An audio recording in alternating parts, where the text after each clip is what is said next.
पूरा दिशा में चललो जन मोरा पापा रे दुल्हा के लगन चढ़ावे रे। जल्दी से कोलावा 108 पर लगावे गे जन एम्बुलेंस बोलावे गे।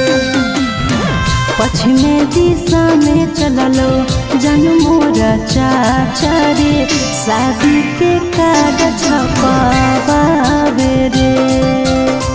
जल्दी जो पनिया चापा कलावा से भर के जन कलो डालिया गे।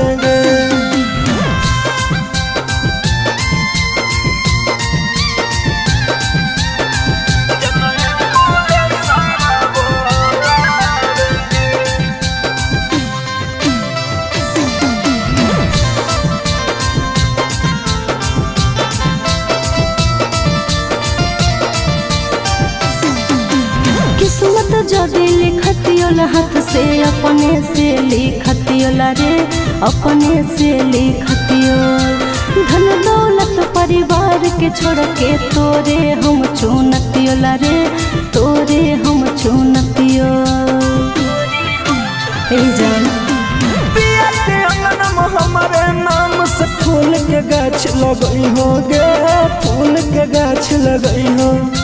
हमारे बुझ के शाम सवेरे लोटा से पानी पिलई हो गे लोटा से पानी पिलई हो।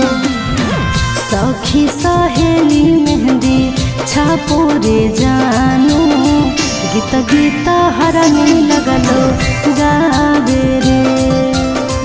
जल्दी से कोलावा 108 पर लगावे गे जन एम्बुलेंस बोलावे गे।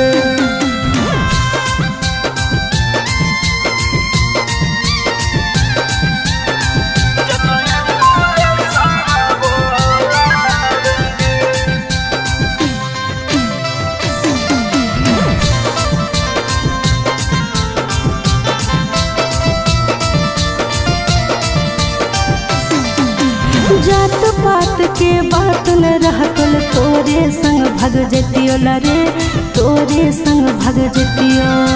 सांस चले तोल जबले सुख दुख तोरे संग बीततियोला रे तोरे संग बीततियो।